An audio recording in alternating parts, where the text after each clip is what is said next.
Hi, Jamie here. It's been so long since I've made a video. I wanted to share a recent experience I had with you guys. I hope everyone is doing well. I never forget, I always say I never forget about the channel. I've actually been working on making a website for the last month and a half. I'm gonna be selling my art and my jewelry, and so it's something that I've talked about doing for a long time, years. So I'm really excited, and I'll let you know how that goes because it's a really big deal for me to do that and put myself out there like that. So anyways, on that note, I wanted to kind of explain a recent experience I had that I think is just so interesting on a lot of fronts. It was a lucid, hypnagogic, sort of more trance experience.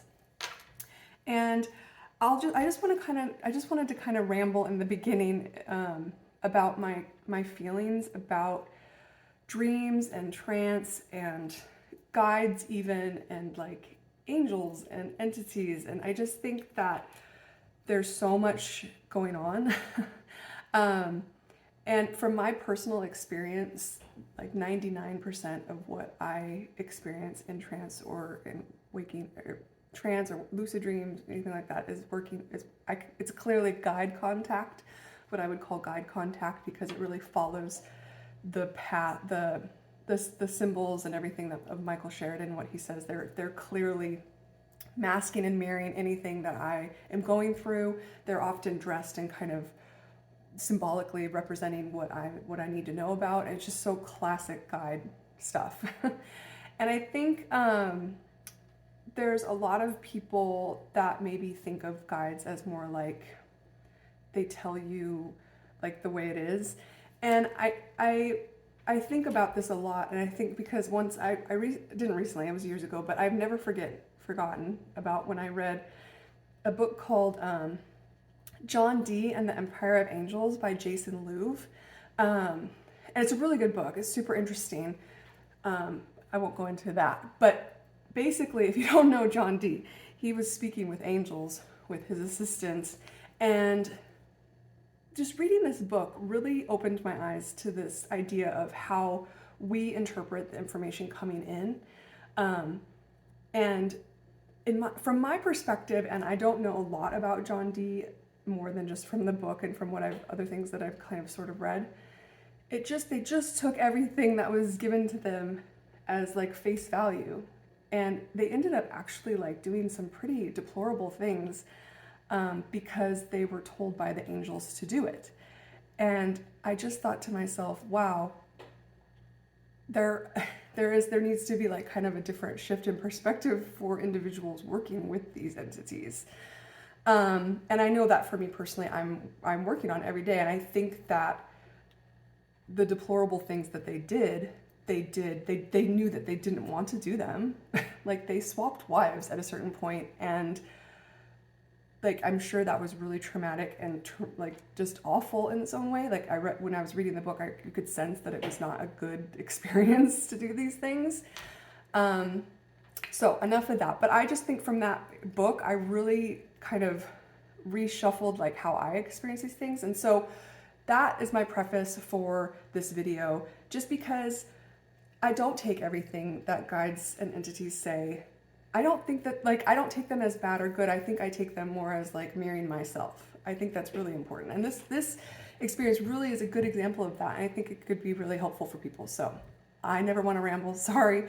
So I'll start my experience with saying that I went into this trance with my intention of contacting my higher self, which I've wanted to do for a long time, but I haven't really known what to ask. And I find that when I go into trance, I really need to have that kind of sharp question, clear motive, direction, or else I will just kind of go all over the place, and it's usually not very productive. It can be interesting and super fun in that way, but if I really want something to be answered, I need to be very clear on it. And I decided that I've really given some thought to karma and my own life purpose. I question karma. I question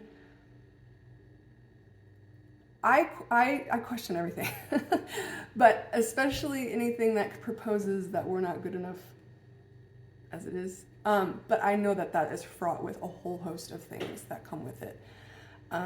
So I certainly don't reject it at all. And I worry sometimes that I'm accumulating karma. I don't like lose sleep over it. But so as I was going into trance, I involuntarily started thinking about like this idea of karma and my higher self and wanting to find out about my life purpose and if I was on track. So that's kind of how I was going in. And the first thing I remember was I was in a car, and car is the symbol for karma. So it's pretty spot on. And I was moving towards a garage at a very high rate of speed. And I knew I was in trance, I knew I was dreaming, so I didn't worry at all about the fact that I was about to slam into a wall. And this was at my grandparents' house. Grandparents can be symbolic for parenting or childhood. For me, it could be a little bit of both. So I'm moving down the driveway at a great rate of speed. I know that I'm in trance, so I just sort of relax and let go and just sort of let the car crash into the garage. And I closed my eyes and I had no fear, and I was still lucid. And so I saw my grandparents' house, and suddenly, right before we slammed into the wall, there's a man in front of me, and he's very clearly outside of myself. And he is let me see what I wrote down. An angry Indian military man. So he looks like an Indian military person, like with a lot of these kind of like badges, like green, some sort of hat. In my subconscious, I would believe is an Indian military person. And he was really angry. And I'm thinking like, okay, I'm kind of talking to maybe potentially my higher self.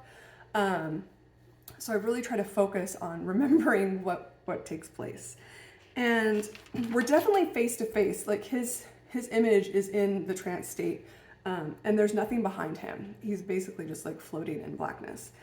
And he was really animated, and he had really thick eyebrows, and he was talking super fast, like a drill sergeant, like da da da da da, like this is what you're gonna do. And it was hard to understand him. And then finally I heard him say, you're coming now to my house. And I was like, okay.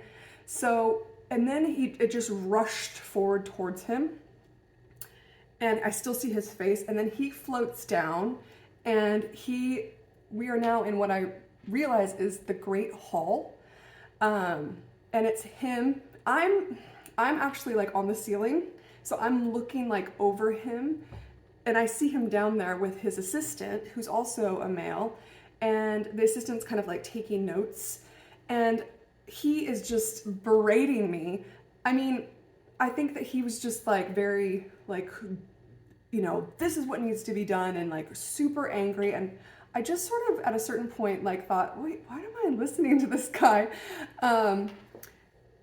So it started to irritate me a little bit, and I can't even recall what he was saying, but he was being very, very judgmental.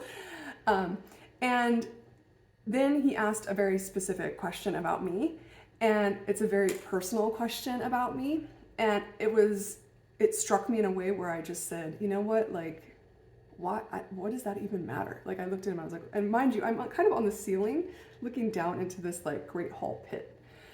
And I said, that doesn't even matter. Like, why would you ask me that? That's so like not anything that you need to know about.